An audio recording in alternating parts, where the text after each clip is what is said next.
Baik, izin Pak. Perkenalkan nama saya Leo Sutanto Manurung dengan NIM 523 323 0023. Di sini saya akan mempresentasikan tugas akhir perorangan mata kuliah Signal Processing. Dengan perintah ikuti instruksi yang diberikan oleh praktikum dan kerjakan modul praktikum sistem kendali yakni bab 1 sampai bab 3, modul praktikum pengolahan sinyal digital bab 1 sampai bab 4, dan modul PSD dari bab 1 sampai bab 5. Baik, di sini kita ke modulnya. Di sini perintah latihan dari bab 1. Buatlah contoh perintah di bawah jendela perintah atau command window, jendela ruang kerja atau workspace, jendela history, command history, dan input dan output. Dengan nilai berdasarkan NIM di setiap command. Di sini saya ke MATLAB. Di sini saya telah melakukan pemrograman. Di sini saya akan menjalankan programnya. Saya akan run.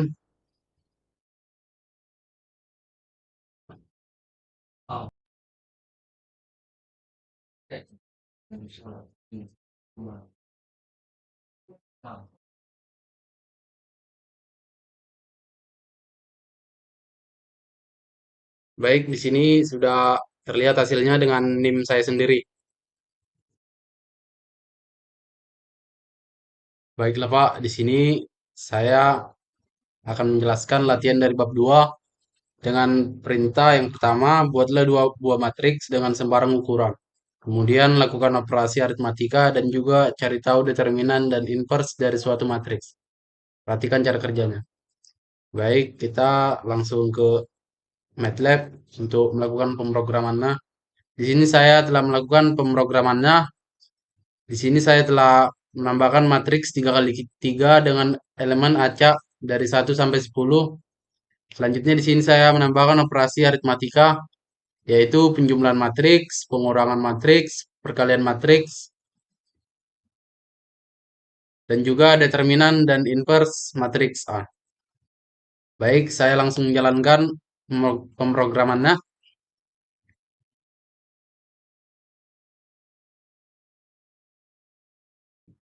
Baik, di sini telah terdeteksi ada matriks A, matriks B, penjumlahan matriks, A plus B, pengurangan matriks A kurang B, perkalian matriks A kali B, determinan matriks A, dan inverse matriks A. Berarti pemrograman ini berhasil. Selanjutnya, latihan nomor 2 dengan perintah buatlah skrip sederhana untuk menghitung luas dan keliling lingkaran dan min dari data-data yang telah diberikan ini. Kita langsung ke aplikasi MATLAB.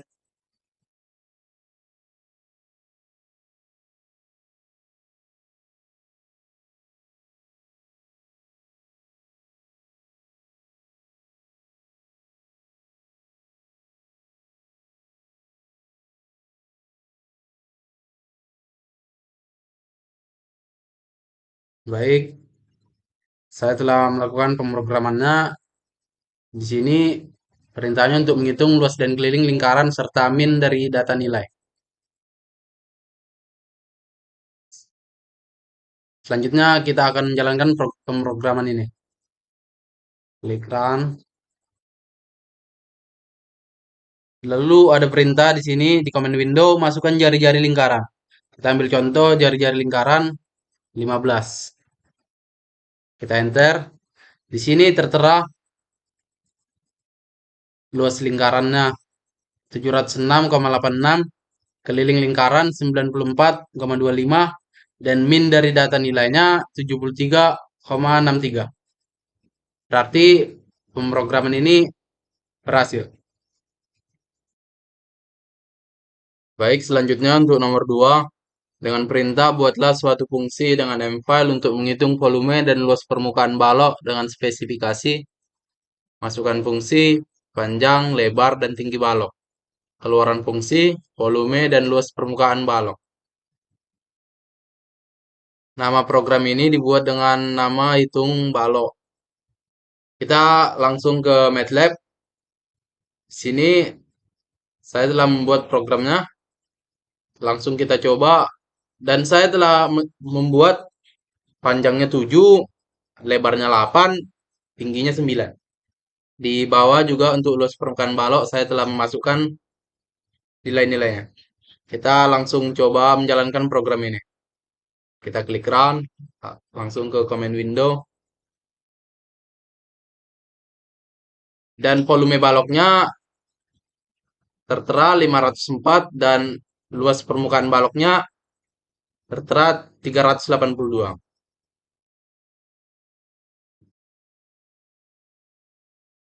Baik Pak, selanjutnya di sini latihan dari modul praktikum sistem kendali, latihan bab 3. Nomor 1, perintahnya buatlah program dengan mfile untuk menghitung volume dan luas permukaan balok bila diketahui panjangnya 5, lebarnya 3, tinggi 6,5. Beri nama program ini dengan prok balok. Kita langsung ke MATLAB. Sini saya telah melakukan pemrogramannya dengan nama file prokbalok.m. Program ini untuk menghitung volume dan luas permukaan balok. Diketahui panjangnya 5, lebar 3, tinggi 6,5. Untuk menghitung volume balok, rumus volume panjang kali lebar kali tinggi. Baik, kita langsung menjalankan program ini. Run.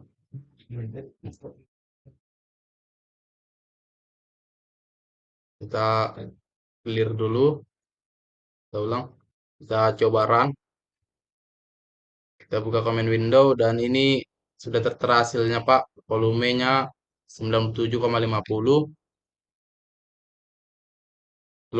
Luasnya 134 Pak. Baik, soal selanjutnya dengan perintah buatlah suatu program untuk menampilkan segitiga Pascal. Pengguna harus memasukkan jumlah level segitiga yang ingin ditampilkan melalui komen input. Apabila pengguna menginginkan segitiga 4 level, maka akan tampil keluaran seperti di bawah ini. Nama program ini dinamai dengan Proc Pascal. Kita langsung ke MATLAB untuk menjalankan programnya. Di sini saya telah melakukan pemrograman. Langsung saja kita uji programnya, kita runkan. Di sini tertera masukkan jumlah level segitiga Pascal. Sesuai dengan perintah, kita menginginkan segitiga 4 level. Maka kita akan input 4. Dan hasilnya kita mendapatkan segitiga 4 level. Baik, untuk soal nomor 3, dengan perintah buatlah suatu fungsi dengan mfile untuk menghitung volume dan luas permukaan dari suatu prisma segi 4 dengan spesifikasi. Masukkan fungsi panjang dan lebar alas prisma serta tinggi prisma. Keluaran fungsi, volume, dan luas permukaan prisma. Nama fungsi ini dinamai dengan hitung prisma. Kita langsung ke MATLAB. Di sini saya telah melakukan pemrograman menghitung prisma. Fungsi ini untuk menghitung dan menampilkan volume serta luas permukaan prisma segi 4. Baik,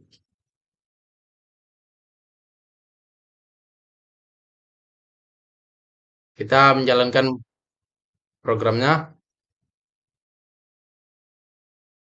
Di sini saya telah memasukkan nilai panjangnya 7, lebarnya 8, tingginya 9. Kita langsung menjalankan untuk menghitung volume dan luas permukaannya. Baik, di sini kita dapat volume prisma 504 dan luas permukaan prisma 382. Baik, soal selanjutnya, soal nomor 5. Dengan perintah buatlah sebuah fungsi untuk menghitung jumlah hari di antara dua tanggal. Spesifikasi dari fungsi tersebut ialah masukannya tanggal, bulan, dan tahun awal serta tanggal, bulan, dan tahun akhir. Keluarannya jumlah hari di antara dua tanggal tersebut. Nama fungsi ini dinamai dengan hitung underscore hari. Kita langsung ke MATLAB-nya saja. Di sini saya telah melakukan pemrograman. Baik, kita langsung menjalankan pemrograman. Nah,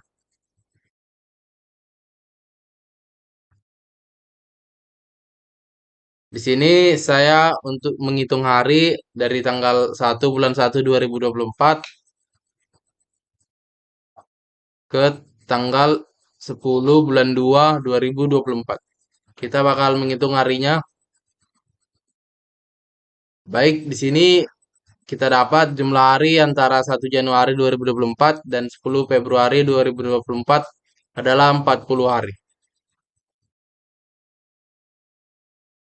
Baik, selanjutnya di sini ada tugas dari modul 2, tugas bab 1. Dengan perintah nomor 1, buatlah program menggunakan M-File untuk membangkitkan gelombang AM dan on-off keying. Kita langsung saja ke MATLAB-nya. Ini sesuai dengan soal tadi, membangkitkan gelombang AM dan on-off keying. Pertama kita gelombang AM. Ini sudah ada programnya, kita langsung menjalankan saja. Terangkan, dan di sini sudah terlihat hasilnya. Ini menunjukkan proses modulasi amplitudo atau AM, di mana sinyal pesan yang paling atas ini yang berfrekuensi lebih rendah atau menumpang pada sinyal pembawa yang tengah ini yang berfrekuensi lebih tinggi, sehingga terbentuk gelombang AM yang paling bawah ini. Amplitudo sinyal pembawa diubah-ubah mengikuti bentuk sinyal pesan, namun frekuensi pembawanya tetap. Lalu informasi dalam sinyal pesan dapat ditransmisikan jarak jauh melalui frekuensi sinyal pembawa yang lebih tinggi. Lalu di sini kita akan membangkitkan gelombang on-off keying. Kita langsung ke MATLAB saja. Di sini sudah ada programnya, kita tinggal menjalankan programnya. Ini sudah terlihat hasilnya gelombang on-off keying atau OOK.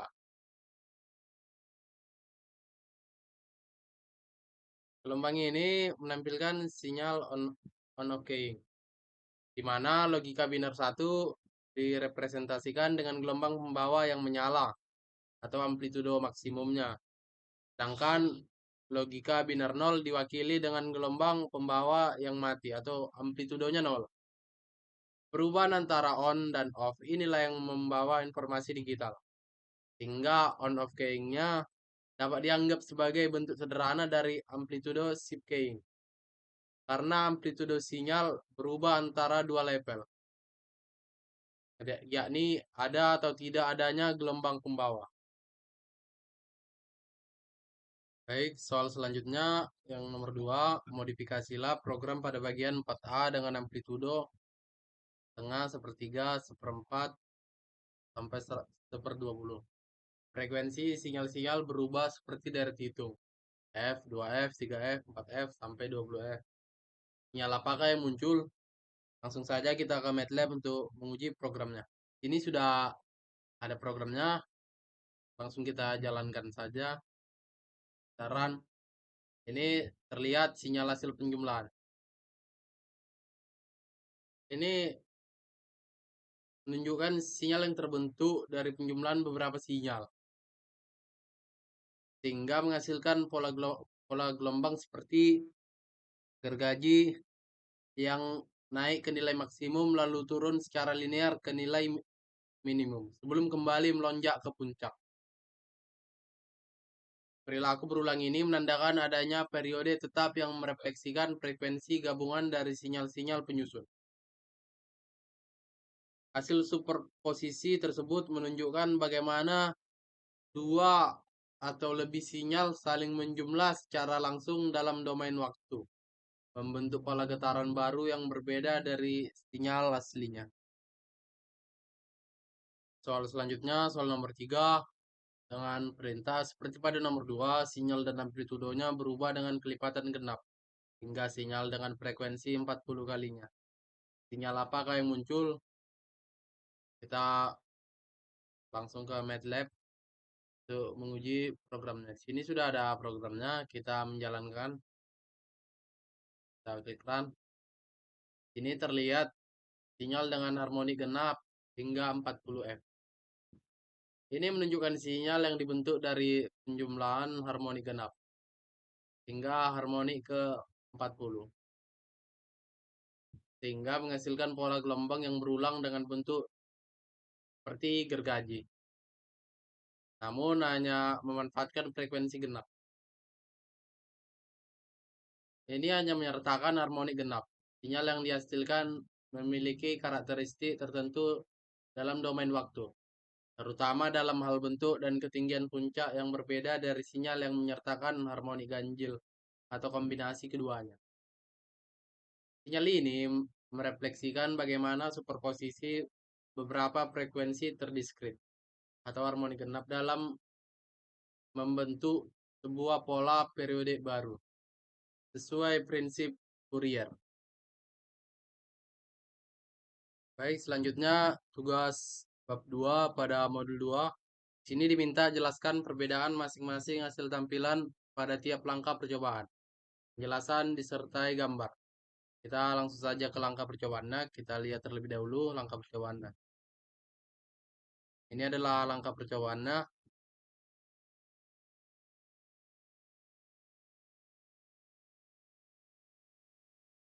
Kita langsung saja ke MATLAB-nya untuk menguji programnya. Ini sudah ada programnya, kita menjalankan programnya. Kita klik run. Ini sudah terlihat sinyal-sinyalnya.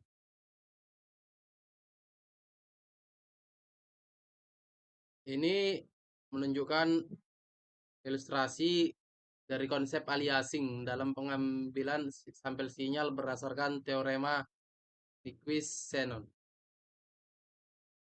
Yang pertama itu Fs2Fi atau sampling baik. Frekuensi sampling jauh lebih besar dari 2 kali frekuensi sinyal asli 2Fi. Sehingga sinyal dapat direkonstruksi dengan baik tanpa distorsi. Yang kedua, Fs2Fi atau hampir alias. Frekuensi sampling sedikit lebih besar dari 2Fi. Masih cukup untuk merekonstruksi sinyal tetapi mulai mendekati batas aliasing. Yang ketiga, Fs2Fi atau rentan alias. Frekuensi sampling mendekati batas minimum Nyquist atau 2Fi sehingga sinyalnya yang diperoleh mulai menunjukkan distorsi. Yang keempat, Fs lebih kecil dari 2Fi atau alias terjadi. Ini frekuensi ini menunjukkan frekuensi sampling kurang dari 2Fi, menyebabkan aliasing di mana sinyal yang direkonstruksi menjadi tidak sesuai dengan sinyal asli. Ini menegaskan pentingnya memilih frekuensi sampling yang cukup tinggi. Karena apa? Untuk menghindari aliasing dalam sistem digital. Selanjutnya pada langkah percobaan yang kedua yaitu aliasing.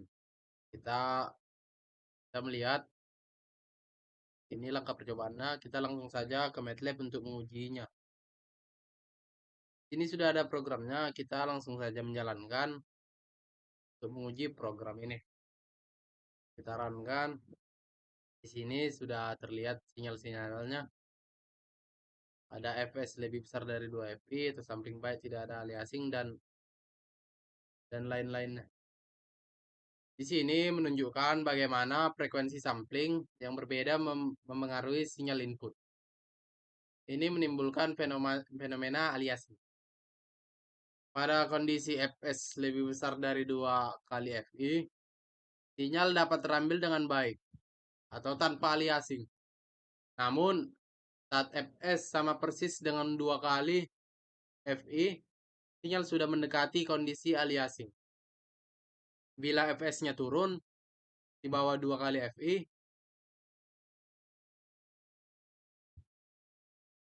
Bila Fs-nya turun di bawah 2 kali Fi, sebagian informasi sinyal hilang karena proses sampling tidak cukup rapat untuk menangkap bentuk gelombang yang sebenarnya. Sehingga muncullah aliasing atau penyimpanan bentuk sinyal. Lalu semakin kecil nilai Fs-nya dibandingkan 2 Fi tadi, semakin parah aliasing yang terjadi. Selanjutnya, yang langkah percobaan ketiga, sampling sinyal jamak. Ini adalah langkah percobaannya.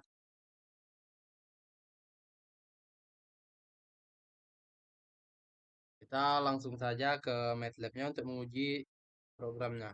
Ini sudah ada programnya, kita langsung menjalankan saja. Kita klik run. Ini sudah terlihat aliasing, sampling optimal, dan oversampling. Ini menampilkan 3 kondisi dalam proses sampling sinyal pada bagian aliasing. Laju sampling lebih rendah dari 2 kali frekuensi tertinggi sinyal sehingga muncul distorsi aliasing.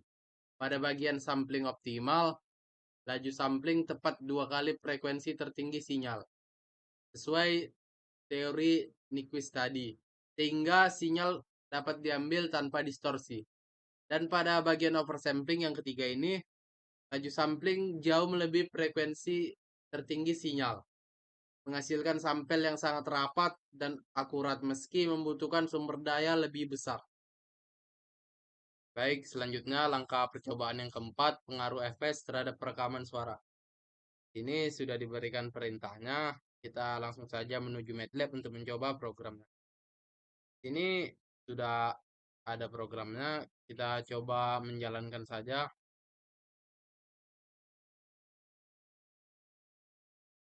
Kita klik run.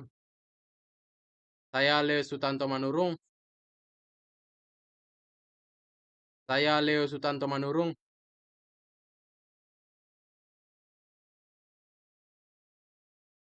Manurung. Leo Sutanto Manurung. Jadi dapat disimpulkan suara dengan 44.100 Hz, maksud saya lebih jelas suaranya dibandingkan dengan 8.000 Hz. Baiklah, selanjutnya tugas bab 3 dari modul 2. Nah, yang pertama, buatlah program M-File untuk membangkitkan nada panggil nomor HP masing-masing. Ubah frekuensi sampling menjadi up dan down sampling. Amati perubahan nadanya. Kita langsung saja ke MATLAB-nya untuk mengujinya. Ini sudah ada programnya. Kita coba menjalankannya.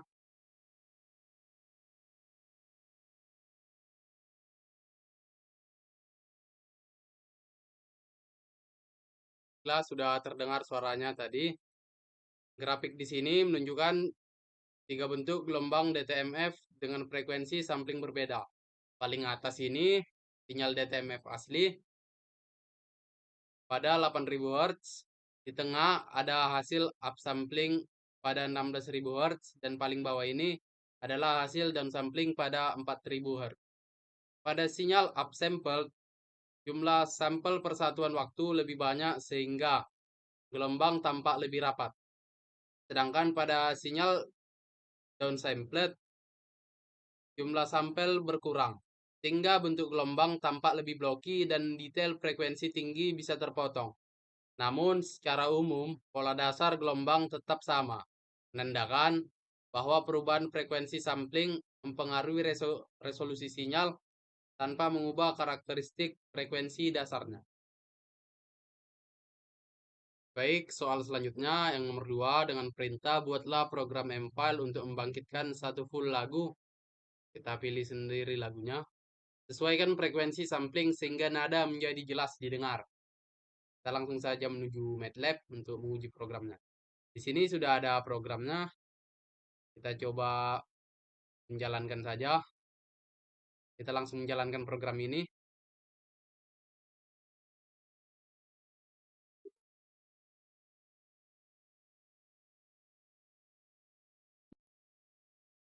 Baiklah, suaranya sudah terdengar dengan jelas. Baik, selanjutnya di sini tugas bab 4 dari modul 2. Diberikan dua buah sinyal diskrit sebagai berikut ini. XN1 sama dengan 10342, XN2 sama dengan 2411. Dengan perintah tampilkan hasil sinyal menggunakan MATLAB untuk yang pertama X kali N tambah 4, 1. Yang kedua X N kurang 4, 2. Yang ketiga hasil pencerminan dari sinyal XN1 dan XN2. Yang keempat hasil penjumlahan dari sinyal XN1 dengan XN2. Dan yang terakhir hasil pengalian dari sinyal XN1 dengan XN2. Kita langsung saja menuju MATLAB untuk mencobanya. Di sini sudah ada, kita lihat ke bawah. Kita coba menjalankan program ini.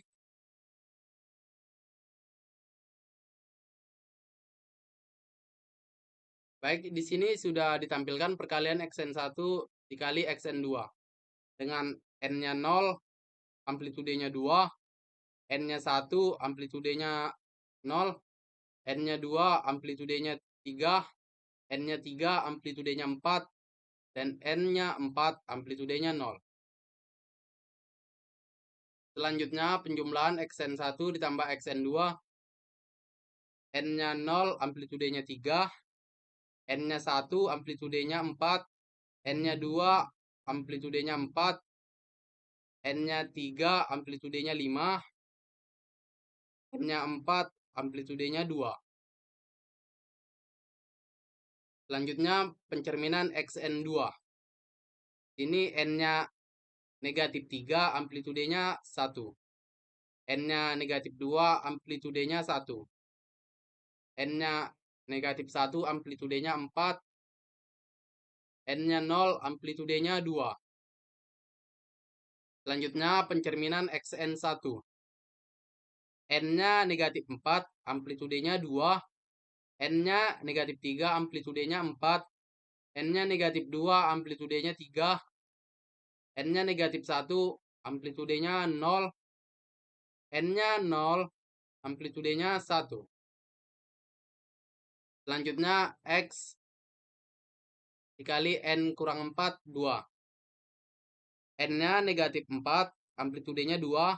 N-nya negatif 3, amplitudenya 4. N-nya negatif 2, amplitudenya 1. Dan N-nya negatif 1, amplitudenya 1. Dan di sini X kali N tambah 4, 1. N-nya 4, amplitudenya 1. N-nya 5, amplitudenya 0. N-nya 6, amplitudenya 3. N-nya 7, amplitudenya 4. N-nya 8, amplitudenya 2.